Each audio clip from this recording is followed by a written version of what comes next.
Capítulo 10. Uma mente confusa. Se, porém, algum de vós necessita de sabedoria, peça a Deus, que a todos dá liberalmente, livremente, e nada lhes impropera, sem criticar, sem mensurar, e ser-lhe-á concedida. Peça-a, porém, com fé, em nada duvidando, sem hesitação e sem inquietação. Pois o que duvida, hesita, fica inquieto, é semelhante à onda do mar, impelida e agitada pelo vento. Não suponha esse homem que alcançará do Senhor alguma coisa pela qual ele pedir. Porque, sendo um homem de ânimo dobre, de duas mentes, hesitante, duvidoso, indeciso, ele é inconstante, instável, incerto, duvidoso em todos os seus caminhos, em tudo que pensa, sente e decide. Tiago, capítulo 1, versículos 5 ao 8. Descobrimos que imaginação e confusão são parentas. Imaginar em vez de definir um pensamento pode causar, e certamente causa, dúvida e confusão. Tiago capítulo 1, dos versos 5 ao 8, é uma excelente passagem que nos ajuda a entender como podemos superar a imaginação, a dúvida e a confusão, e receber aquilo de que precisamos de Deus. Para mim, o homem de duas mentes, a versão King James da Bíblia o chama de homem de ânimo dobre, é o retrato da confusão, porque ele vai constantemente para frente e para trás, jamais se decidindo sobre qualquer coisa. Assim que ele pensa que toma uma decisão, já vem a imaginação, a dúvida e a confusão para levá-lo a operar outra vez entre duas mentes. Ele é inseguro a respeito de tudo.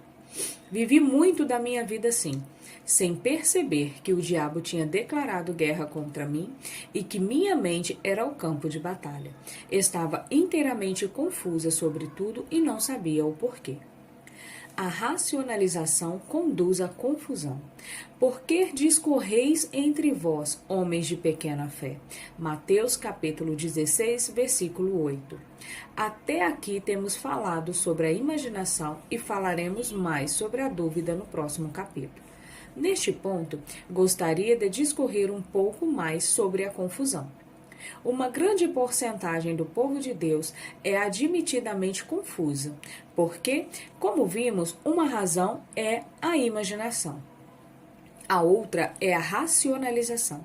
O dicionário define a palavra razão em sua forma de substantivo como um fato ou motivo fundamental que fornece sentido lógico para uma premissa ou acontecimento, e na sua forma verbal como usar a faculdade da razão, pensar loucamente.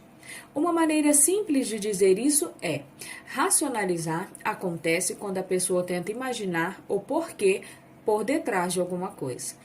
A racionalização faz com que a mente se revolva em torno de uma situação, assunto ou evento, tentando entender todas as complicadas partes que a compõem. Nós estamos racionando quando examinamos uma afirmação ou ensinamento para ver se é lógica e desprezarmos se não for. Satanás frequentemente nos rouba a vontade de Deus para nós por causa do raciocínio. O Senhor pode nos direcionar a fazer alguma coisa, mas se ela não fizer sentido, se não for lógica, poderemos ser tentados a desconsiderá-la. O que Deus direciona uma pessoa a fazer nem sempre tem sentido lógico para sua mente. Seu espírito pode confirmá-lo e sua mente rejeitá-lo, especialmente se for algo extraordinário ou desagradável, ou se demandar sacrifício ou desconforto pessoal. Não racionalize na mente, apenas obedeça no espírito. Ora, o homem natural não aceita as coisas do Espírito de Deus, porque eles são loucura, e não pode entendê-las, porque elas se discernem espiritualmente. 1 Coríntios capítulo 2, versículo 14. Aqui está uma ilustração pessoal prática que espero trará mais compreensão sobre a questão de racionalizar na mente em oposição a obedecer no espírito. Certa manhã, quando estava me vestindo para ministrar um encontro semanal que dirijo perto da minha cidade, comecei a pensar sobre a mulher que dirigia nosso ministério, de ajudá-la lá e de como ela tem sido fiel. Veio um desejo ao meu coração de fazer alguma coisa para abençoá-la de alguma forma. Pai, Ruth tem sido uma bênção para todos nós em todos esses anos. Orei, o que posso fazer para ajudá-la? Imediatamente meus olhos caíram sobre um vestido vermelho novo que estava pendurado em meu closet, e sabia em meu coração que o Senhor estava me impelindo a dar aquele vestido a Ruth. Embora o estivesse comprado 3 meses antes, nunca o tinha usado. Para falar a verdade, ainda estava pendurado na sacola plástica em que o havia trazido para casa. Eu gostava muito dele, mas cada vez que pensava em usá-lo, por alguma razão não tinha vontade de vesti-lo. Lembre-se, eu disse que quando meus olhos caíram sobre o vestido vermelho, eu sabia que deveria dá-lo a Ruth. Entretanto, na verdade, não queria dá-lo. Então, imediatamente comecei a questionar em minha mente que Deus não poderia estar me dizendo para dar-lhe o vestido vermelho porque ele era novinho em folha. Nunca tinha sido usado.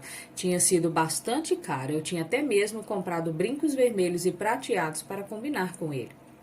Se eu tivesse mantido minha mente carnal fora da história e continuando a ser sensível a Deus em meu espírito, tudo teria saído muito bem. Mas nós humanos temos uma habilidade de nos enganarmos no meio da racionalização quando não queremos realmente fazer o que Deus está dizendo. Em alguns minutos havia me esquecido de tudo e tinha ido cuidar das minhas coisas. O ponto crucial era que eu não queria dar o vestido porque era novo e gostava dele.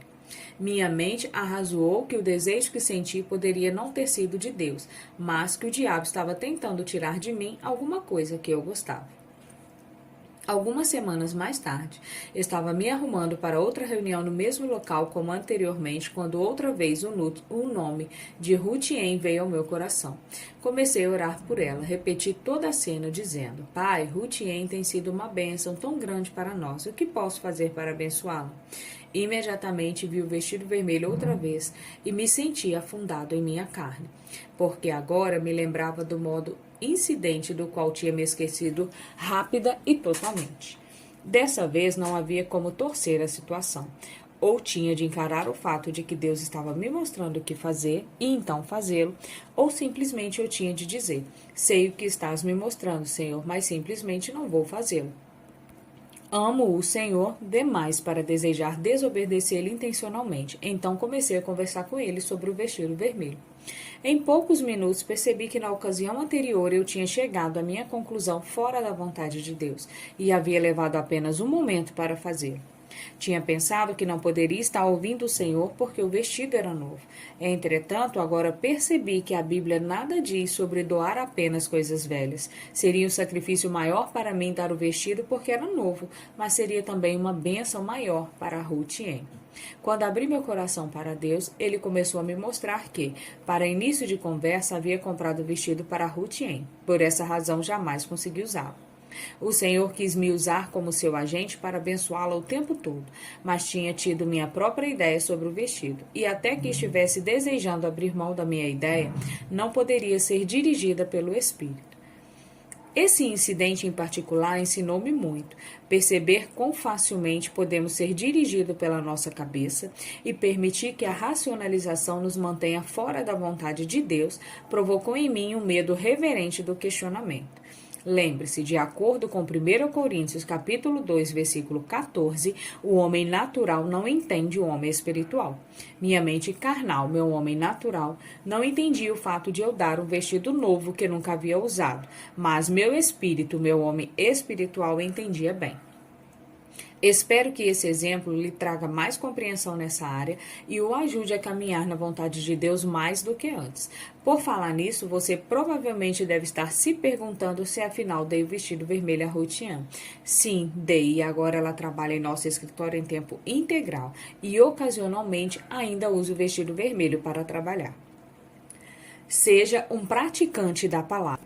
Tornai-vos, pois, praticantes, obedecei à mensagem da palavra, e não somente ouvintes, enganando-vos a vós mesmos, levando-vos ao engano pelo questionamento contrário à verdade. enganando-vos a vós mesmo, levando-vos ao engano pelo questionamento contrário à verdade. Tiago, capítulo 1, versículo 22. A qualquer tempo que virmos o que a palavra disser e nos recusarmos a cumpri-la, o questionamento tem, de alguma forma, se envolvido e nos enganado para que acreditemos em alguma coisa que não a verdade. Não podemos gastar tempo excessivo tentando entender mentalmente tudo o que a palavra diz. Se testemunharmos no Espírito, podemos ir em frente e fazer o que deve ser feito. Descobri que Deus quer que eu lhe obedeça, quer tenha vontade, queira ou ache que é uma boa ideia, quer não. Quando Deus fala por meio da sua palavra ou do nosso homem interior, não devemos arrazoar, debater ou nos perguntar se o que ele disse é lógico. Quando Deus fala, devemos nos mobilizar, não racionalizar. Confie em Deus, não na razão humana. Descansa e tem fé. E confia no Senhor de todo o teu coração e mente, e não te estribes no teu próprio entendimento ou perspectiva. Provérbios capítulo 3, versículo 5. Em outras palavras, não confie em racionalização. A racionalização abre a porta para a decepção e traz muita confusão. Certa vez, perguntei ao Senhor por que tantas pessoas estavam confusas, e ele me disse: diga-lhes que parem de tentar imaginar tudo, e eles deixarão de ser confusos. Descobri que isso é absolutamente verdade. A racionalização e a confusão caminham juntas. Eu e você podemos ponderar uma coisa em nosso coração, colocá-la diante do Senhor e ver se Ele deseja nos dar a compreensão a tal respeito. Mas, no instante em que começarmos a nos sentir confusos, teremos ido longe demais. A racionalização é perigosa por muitas razões, mas uma delas é essa: podemos racionalizar e imaginar alguma coisa que parece fazer sentido para nós. Mas o que podemos ter racionalizado como correto pode estar errado. A mente humana gosta de lógica, de ordem e de razão. Ela gosta de lidar com aquilo que entende. Portanto, temos a tendência de colocar as coisas em caixinhas limpas nos departamentos da nossa mente, pensando: isso deve ser assim porque se encaixa tão bem aqui. Podemos encontrar alguma coisa com a qual nossa mente se sente confortável e ainda assim estarmos totalmente errados. O apóstolo Paulo disse em Romanos 9, versículo 1: digo a verdade em Cristo, não minto, testemunhando comigo no Espírito Santo a minha própria consciência, iluminada e preparada pelo Espírito Santo. Paulo sabia que estava fazendo a coisa certa, não porque seu raciocínio disse que estava certo, mas porque ele testemunhou no seu espírito. Como temos visto, a mente algumas vezes ajuda o espírito. A mente e o espírito trabalham juntos, mas o espírito é o órgão mais nobre e deveria sempre ser honrado acima da mente. Se soubermos em nosso espírito que uma coisa está errada, não deveremos permitir que nosso raciocínio nos convença a fazê-lo. Por outro lado, se soubermos que uma coisa é certa, não deveremos permitir que nosso raciocínio nos convença a não fazê-lo.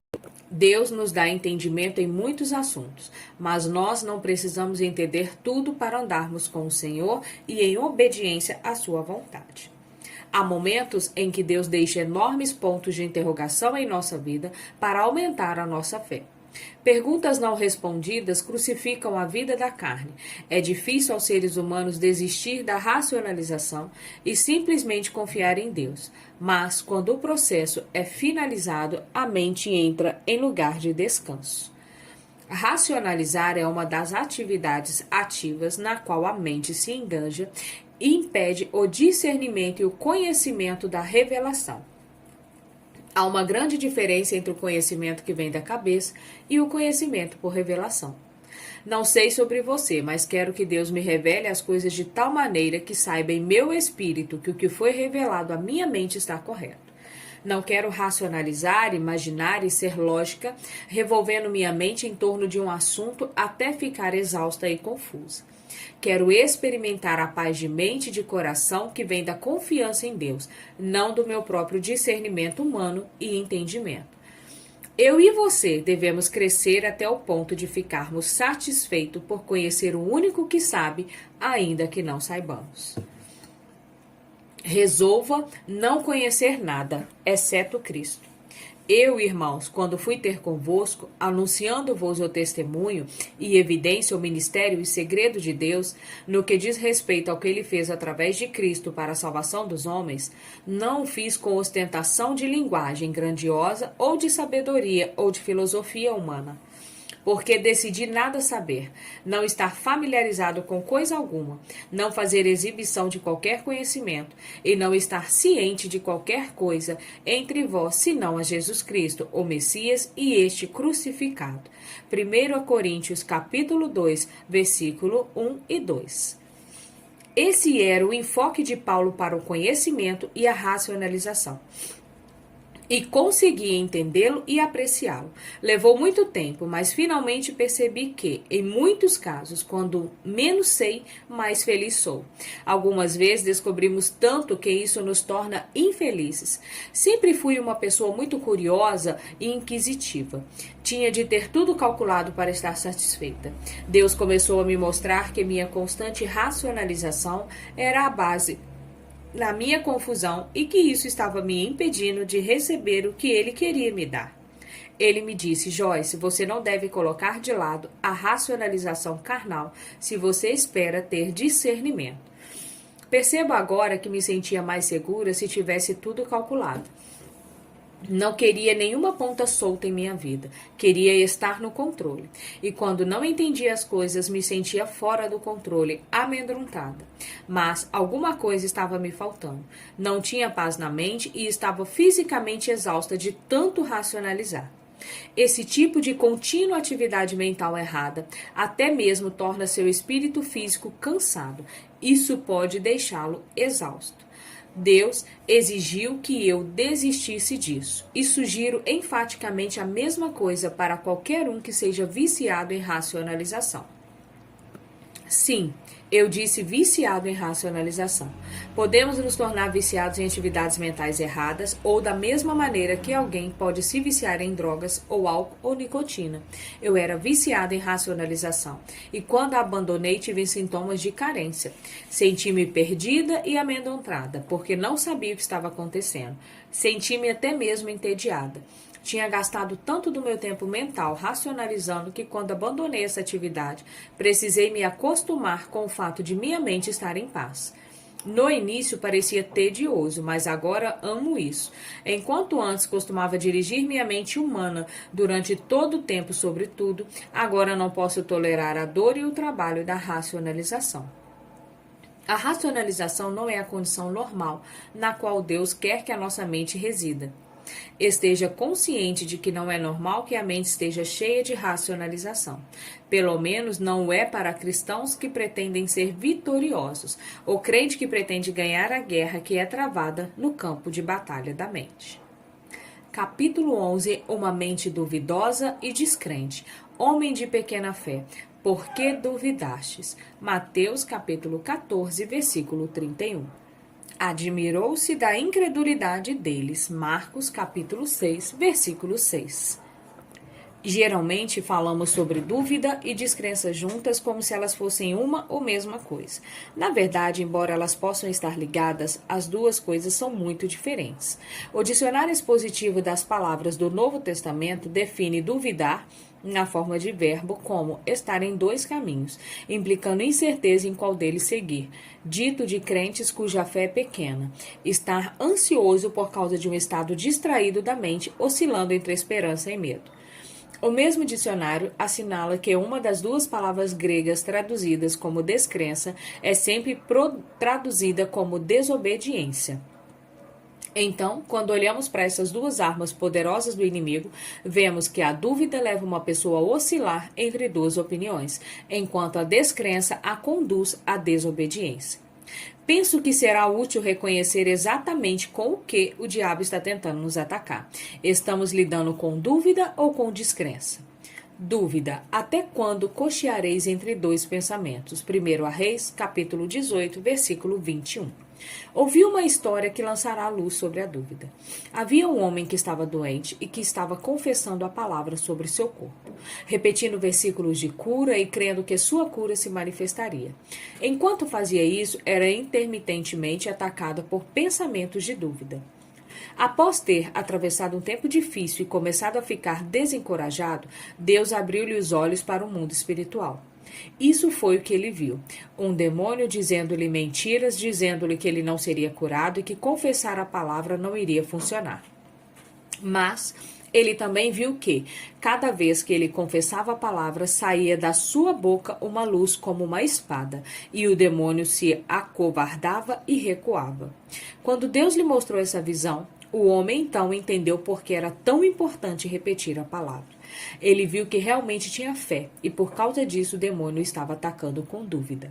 A dúvida não é algo que Deus coloca em nós. A Bíblia diz que Deus dá a cada homem uma medida de fé. Romanos capítulo 12, versículo 3.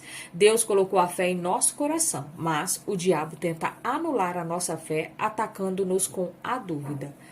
A dúvida vem em forma de pensamentos que estão em oposição à palavra de Deus. Por isso, é tão importante que a conheçamos. Se conhecermos a palavra, então poderemos reconhecer quando o diabo estiver mentindo para nós. Tenha certeza de que ele nos conta mentiras para roubar o que Jesus Cristo comprou para nós por meio da sua morte e ressurreição. Dúvida e descrença.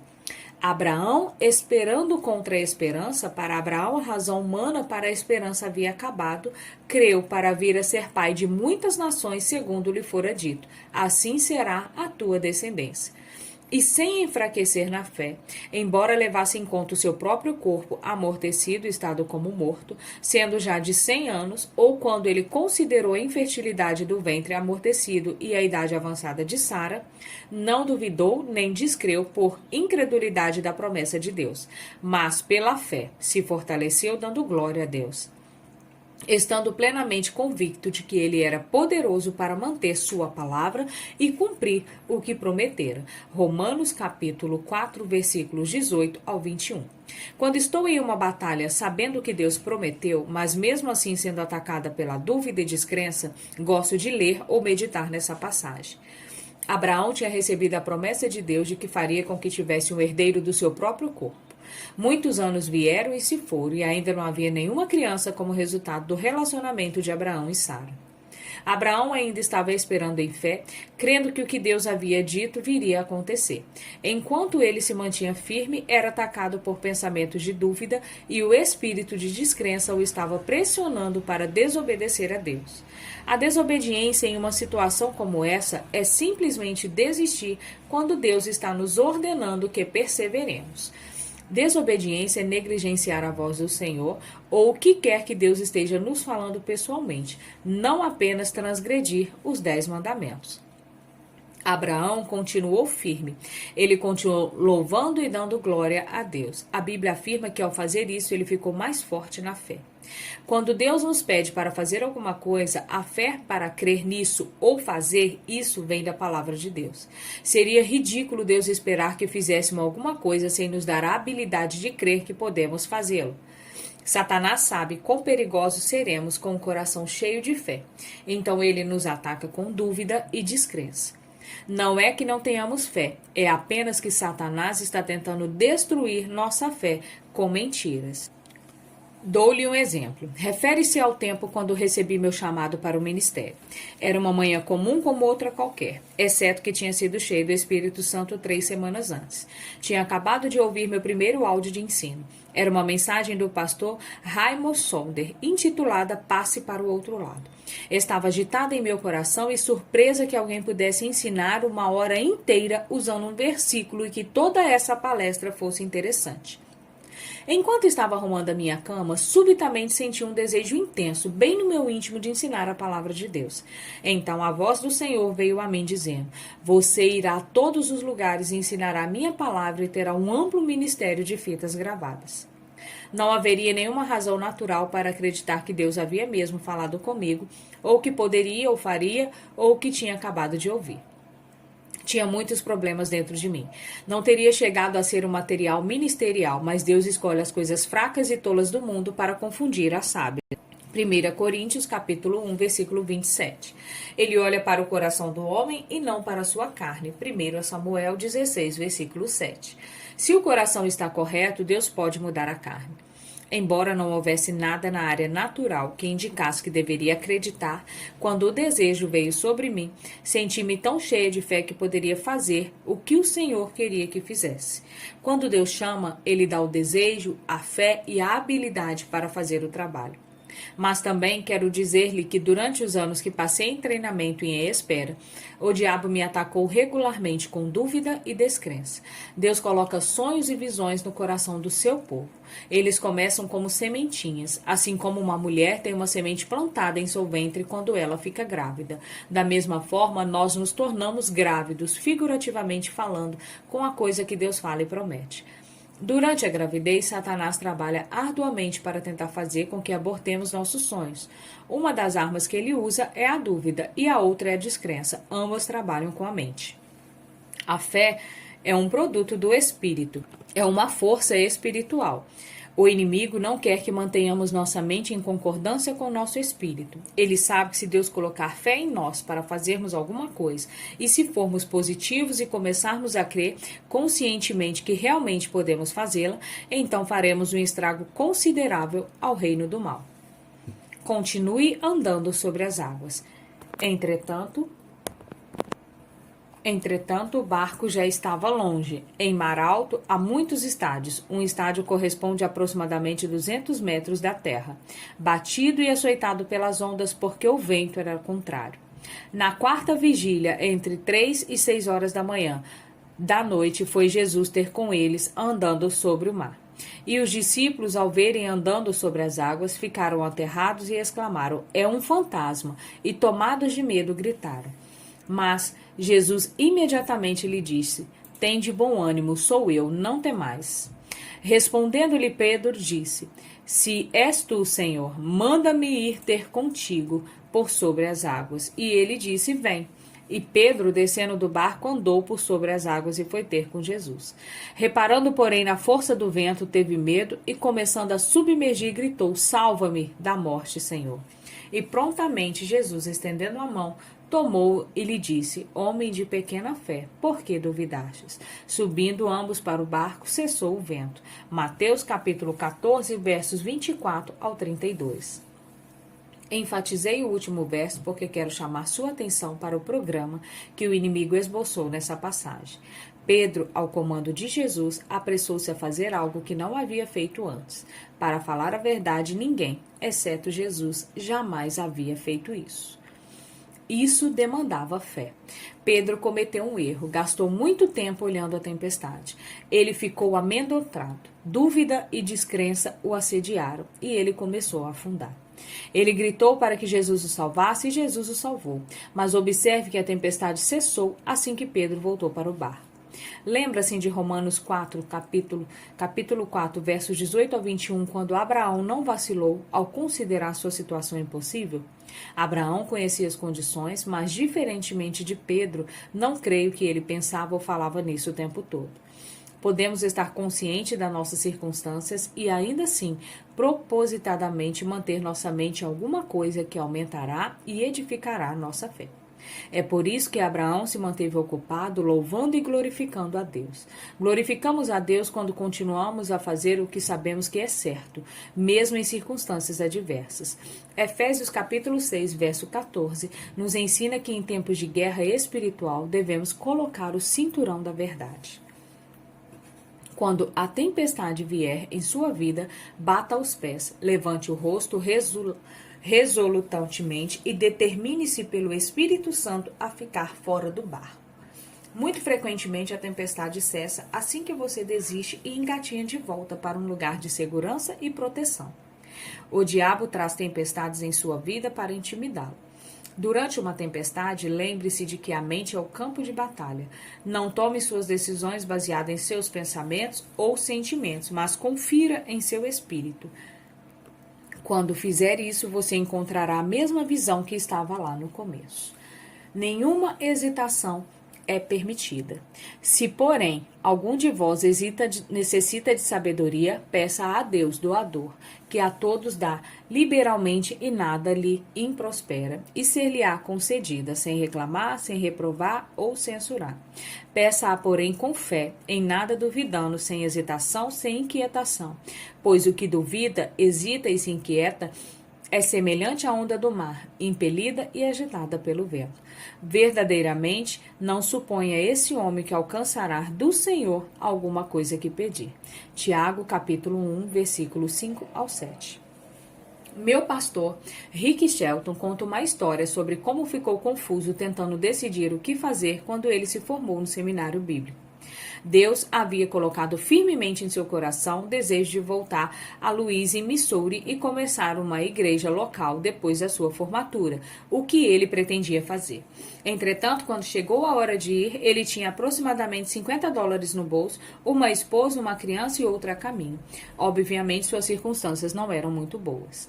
Em meio ao processo de tomar uma decisão, ele recebeu 2 ótimas ofertas para trabalhar com um grupo de outros ministérios grandes e bem estabelecidos. Seu salário teria sido bom.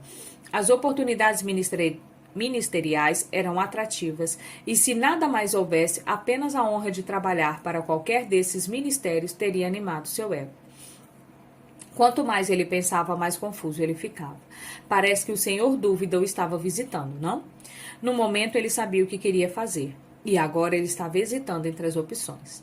Como suas circunstâncias não favoreciam a sua volta a Louise, ele estava tentando aceitar uma outra oferta, mas não conseguia se sentir em paz em qualquer uma das direções. Finalmente, ele pediu conselho a um dos pastores que lhe haviam oferecido um emprego, e o homem sabiamente disse: vá para algum lugar, fique quieto e desligue a cabeça, faça o que está em seu coração. Quando ele seguiu o conselho do pastor, descobriu rapidamente que em seu coração estava a igreja em Louise. Ele não sabia como poderia fazê-lo com o que tinha em mãos, mas ele seguiu em frente obedientemente e os resultados foram maravilhosos. Hoje, Rick Shelton é o fundador e o pastor principal do Life Christian Center, em São Luís, Missouri. Atualmente, a Life Christian Center é uma igreja de aproximadamente 3.000 membros com alcance mundial. Milhares de vidas têm sido abençoadas e transformadas ao longo dos anos por meio desse ministério. Fui pastora adjunta lá por 5 anos e meu ministério, Life in the World, nasceu durante esse tempo.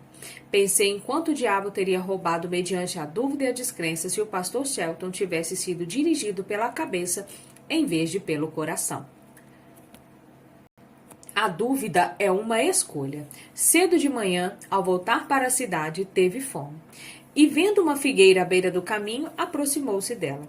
E não tendo achado senão folhas, sabendo que na figueira os frutos aparecem ao mesmo tempo que as folhas, disse-lhe: nunca mais nasça fruto de ti. E a figueira secou imediatamente.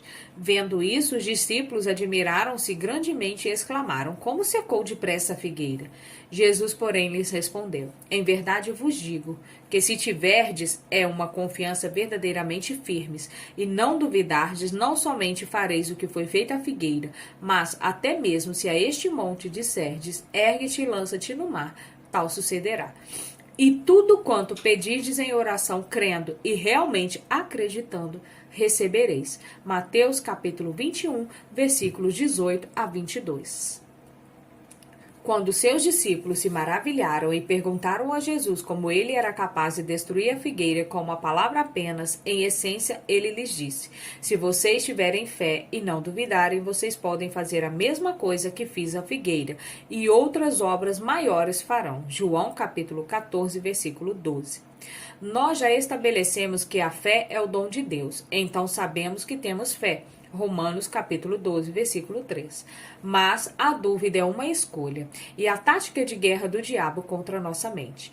Como você pode escolher seus próprios pensamentos, quando a dúvida vier, você deverá aprender a reconhecê-la pelo que ela é e dizer não, obrigado, e continuar crendo. A escolha é sua. Incredulidade é desobediência.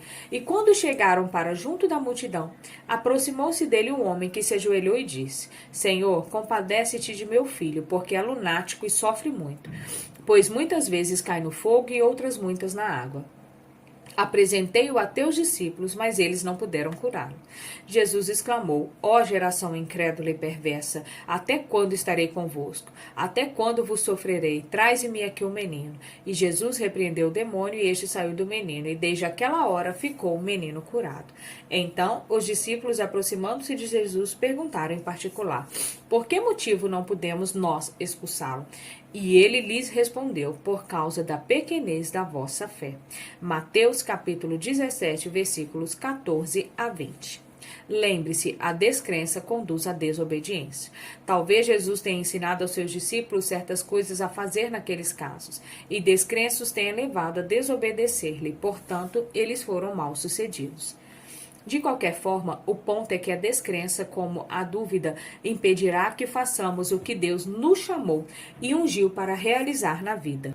Isso também nos impedirá de experimentar a sensação de paz que Ele quer que desfrutemos ao encontrarmos descanso para a nossa alma nele. Mateus capítulo 11, versículo 28 e 29.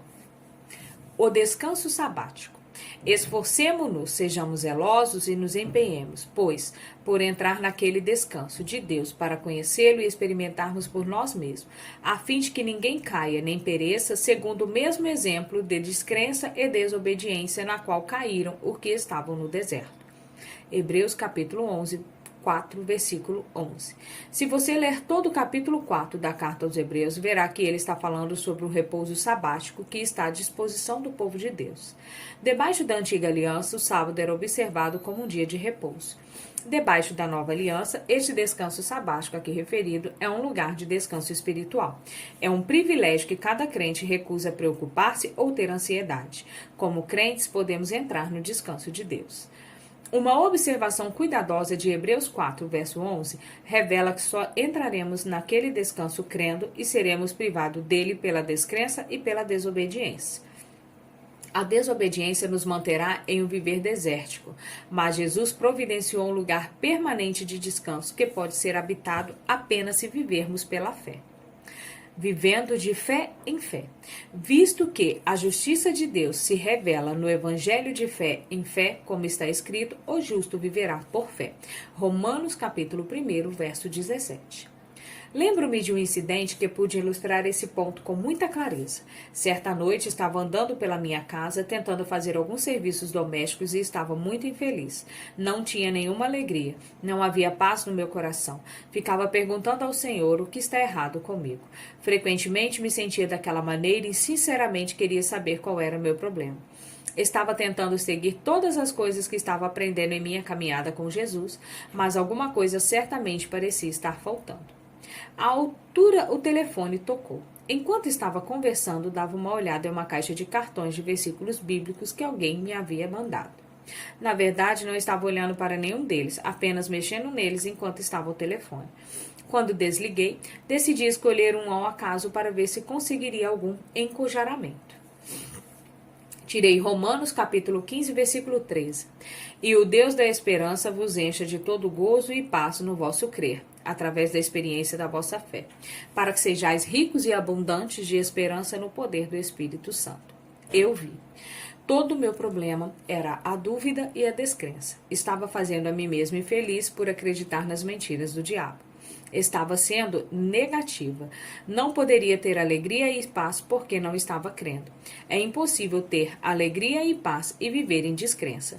Tome a decisão de acreditar em Deus e não no diabo. Aprenda a viver de fé em fé. De acordo com Romanos 1, versículo 17, essa é a maneira como a justiça de Deus é revelada. O Senhor precisou revelar-me que, em vez de viver de fé em fé, eu vivia frequentemente de fé em dúvida e descrença. Então voltava à fé por um pouco e mais tarde retornava à dúvida e à descrença. Ia para trás e para frente, de uma a outra. Por isso estava tendo tanto problema e infelicidade em minha vida. Lembre-se, de acordo com Tiago 1, versículos 7 e 8, o homem de ânimo dobre é instável em todos os seus caminhos e jamais recebe o que ele quer do Senhor.